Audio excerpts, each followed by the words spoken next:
Hey everyone, hopefully you're having a good day. My name's Andy. My channel's Finding Value. Today we're going to rip through Twitter, see what people are sharing on social media. Obviously, I'll share my opinions as we go. Commodity topics, financial related, and/or wealth building topics is what I'll be covering and giving my opinions on.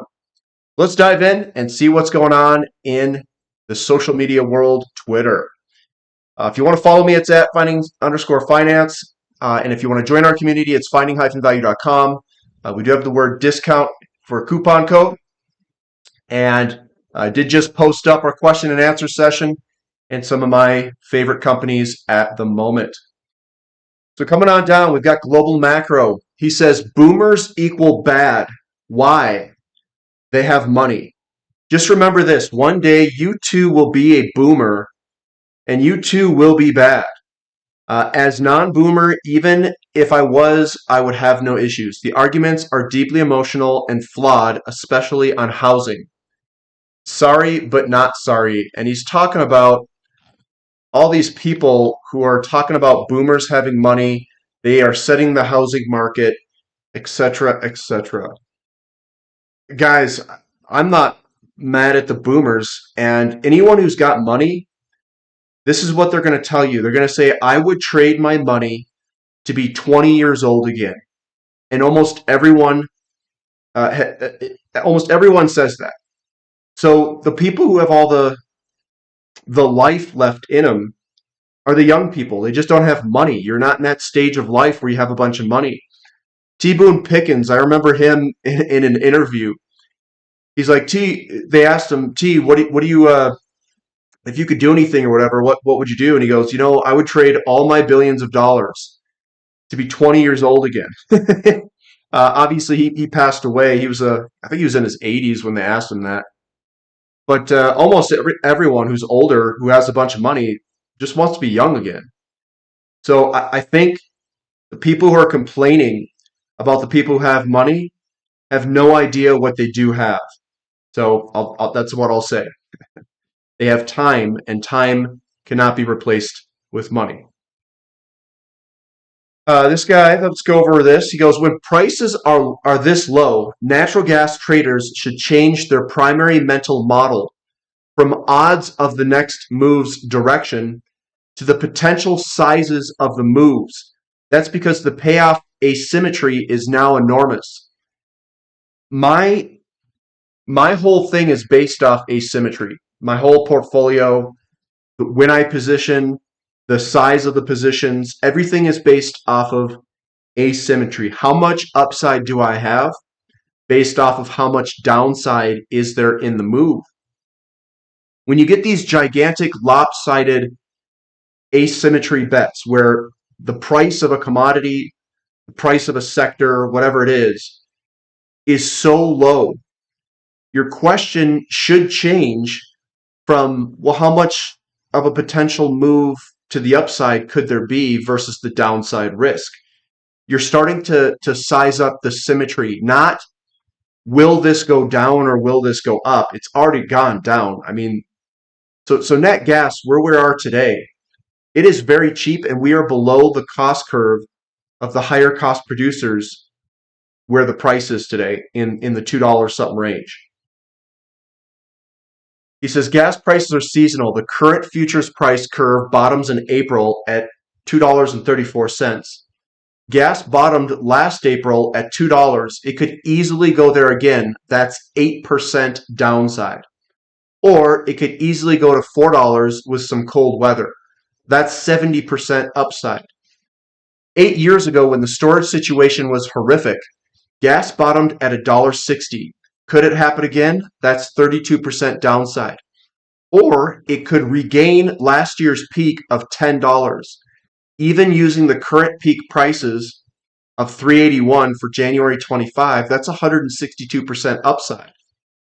A final keynote, the payoff asymmetries affect the odds of the next material move.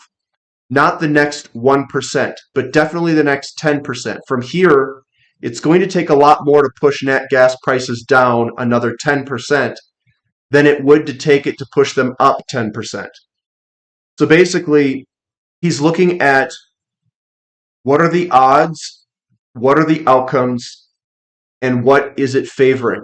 It's favoring an upside move based off of where we're at today. And that's exactly what I do with basically everything. It's if I were to take this bet, what's my downside risk and what's my upside potential? Then you take it across 6 different sectors, and all you need is a few sectors to take off. And if they take off in a material way to the upside and you get 1, 2, 3, 4, 5 times your money, it covers any small losses that you have in other sectors. And that's really what you do with the entire portfolio. Some people will sell those positions when they lose that symmetry. So let's say natural gas is at $8 or $10, and they just say, you know what, the symmetry is not here anymore. I'm going to sell it irrespective if there's a little bit more upside, and I'm going to go buy something that has a bunch of symmetry if the symmetry exists in another sector. And then they just rotate and keep doing that. Here's an interesting list. This is from Andy Constant. He says DS 2024 surprise list a la Byron Wine. So this is what he thinks. He says the Fed will hike more than it will cut in 2024. Oil will trade above $90 a barrel. DXY will trade below 100. Bitcoin spot ETF will not happen in 2024. Gold will trade below $1,700 an ounce. No bank with market cap above 50 billion will fail and be taken over by the FDIC. China equities will outperform all G7 equities. Year over year, U.S. Consumer Price Index measure for all of 2024 will exceed 2023 year-end level. Mag 7 will again outperform the SPX 493. There will be no U.S. credit event. And that's what his take is on what will occur in 2024. I think I will disagree with a couple of these. I'm going to say oil will trade above 90. I agree with that. I think that I'm not sure that the Fed will hike more than it will cut. I think it will be flat. I think a flat Fed, I think oil above 90, DXY below 100. I think gold will trade above 1,700. I think gold is going to trade above 2,000 by year-end close of 2024. And I do think China equities will outperform G7 equities. I do believe that. And the rest, I don't really care about Mag 7. I don't really have an idea. But I think oil will be above 90, and I think gold will be above 2,000. And I do think the DXY will go below 100. And that's what will drive those two prices higher. Breaking, it says Bank of Canada estimates that Canada is now running a structural deficit of 250,000 residential housing units every quarter. Holy crap. Look at this demographic demand versus the housing starts. Look at that gap. So there's a gigantic gap that's developed in Canada with demographic demand and housing starts. What a huge housing shortage in Canada. That's ridiculous. So recession and bear markets do not go paw and paw. We've got, look at the years, 33, 38, 45, 47, 49, 70, 80, 82, and 2020. And look at the S&P 500 going up during those bear markets in terms of real GDP declines. So I know a lot of people think that the real GDP or the economy declining will result in the S&P 500 going down to the stock market. But this is evidence that directly refutes that claim that it has to go lower. There's a lot of times in history where the S&P 500 went up when real GDP declined. And remember, some of these you have to think nominally. The 70 and 80 were high inflationary periods. Some of these other ones were high inflationary periods too, like in the 40s there. This is First Majestic Silver. The next target is 29.50. It's a perfect back test is what he's got here. Obviously, he tagged me, so let's share it. So First Majestic's a silver company. You can see that we've got a trend line coming through here. We have another trend line that comes off the tops here and the bottoms here. And we're right at that strong support region of both trend lines and where they converge, which is kind of crazy. We do have you should put another one here. If you put it across here, you have a wedge that's formed. It's a falling wedge that we've broken out of. So yes, I think we're going to go higher in a lot of these silver companies. I agree with that.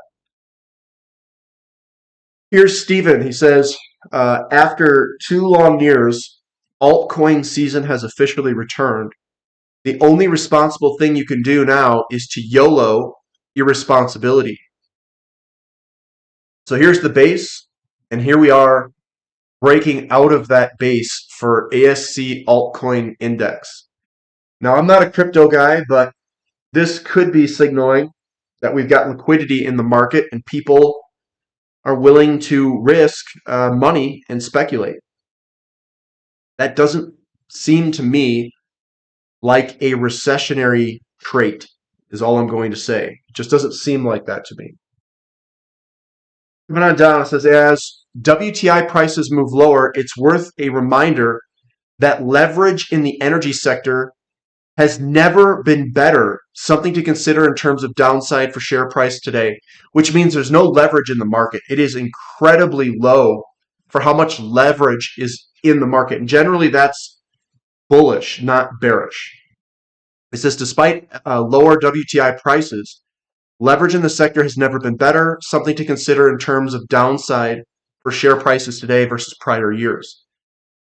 And when the sentiment's bad, when the price is low and the leverage is all out of the market, that's generally when you want to go long, not short. Think you're bad at timing the market? So are CEOs. CEO business confidence expectations for economy 6 months ahead. At these bottoms here, these are all the exact bottoms of when you should have purchased as much as you materially could in the markets.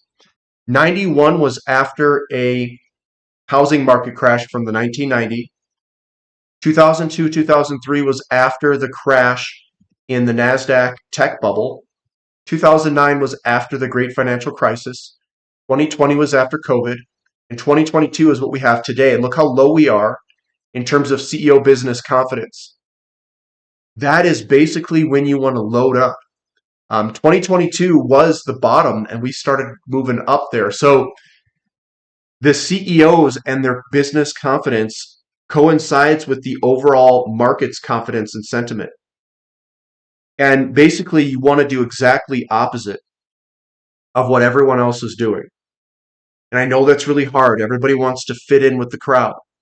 But almost everyone is really bad at the markets, even CEOs. 2 charts that caught my eye in the recent report. The 10-year oversold and near support. Also, the US dollar could be forming a bullish bottoming pattern. Given stocks have enjoyed these two going lower, this could be important. And this is a breakout retest on the 10-year. This is what I also share on the daily market updates. And then we also have what could be an inverted head and shoulders developing in the USD. Now, this is in stark contrast to what that other guy had projected. I still think, well, here's the difficult part. If you have higher yields, I think the dollar will go up with yields. If you have lower yields, I think the dollar will go lower in general. I think that we're going to get flat-ish yields over the longer term, over 2024, and I think the dollar will slowly decline. That's kind of where I'm at for 2024. But he says short term, this could pop higher for the USD. It's bloody hard not to feel bulled up on copper.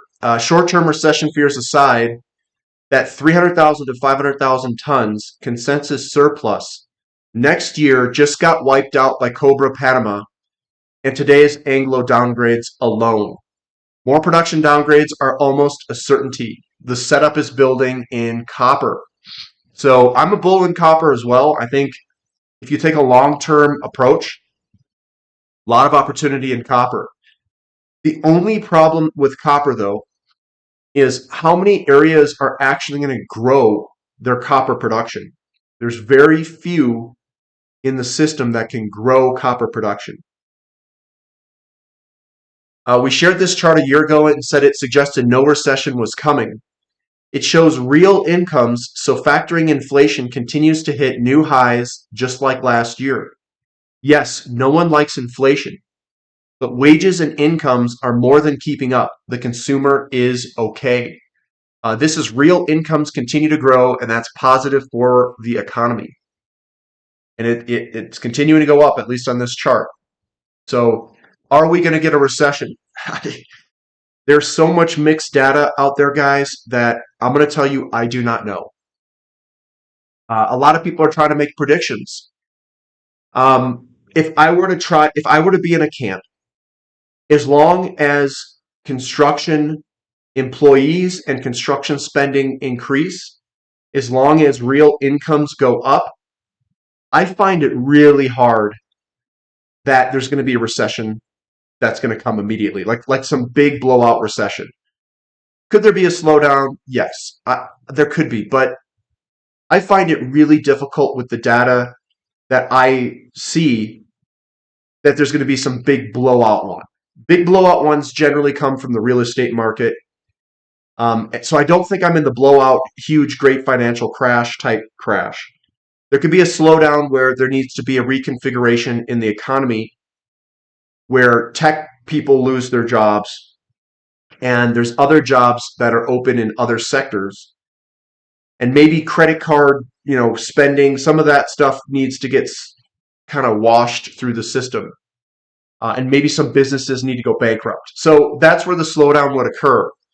So that's kind of where my thoughts are at. This is B of A indicator, hasn't been above 5 in 2 years.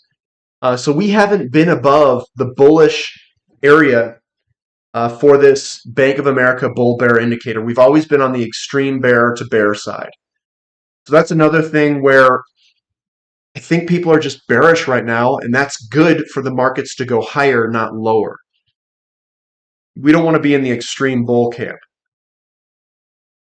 This is if your friends, family, or hairdresser asks you, why do you invest in uranium? And always talk about it, just show them this chart. Words are unnecessary, and this is the uranium supply gap looking out forward. The demand greatly exceeds the production capacity at any point in the future here. So that big gap is what we're trying to solve with price coming up here. And the price is at, was it 82.50 or something like that?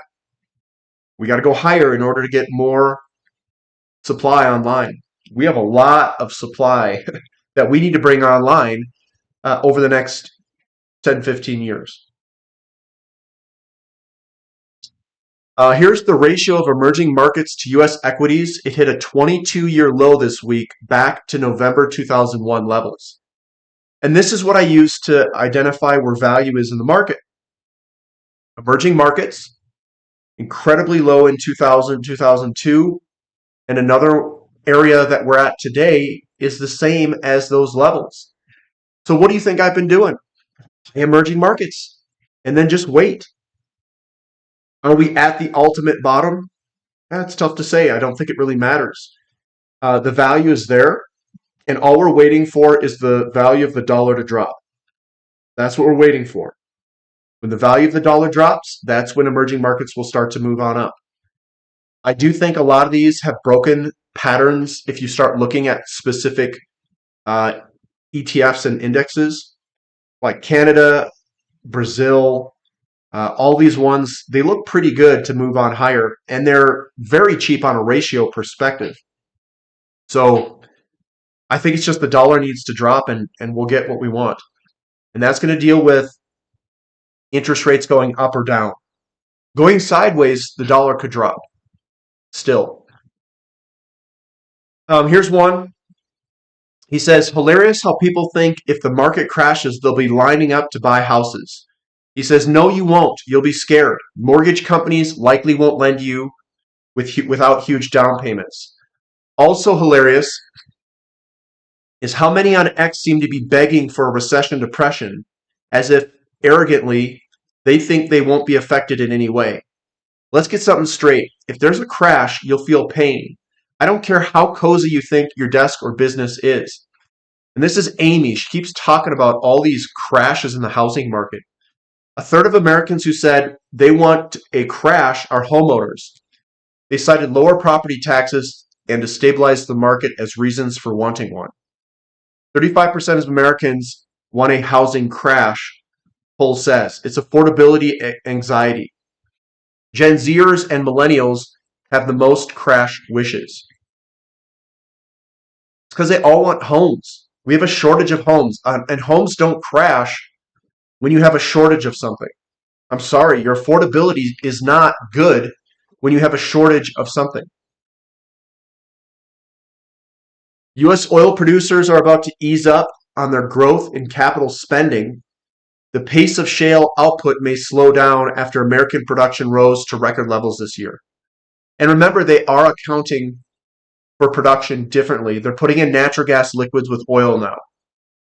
So U.S. oil producers' capital spending, it's basically slightly higher than 2023. But we are still at very low levels.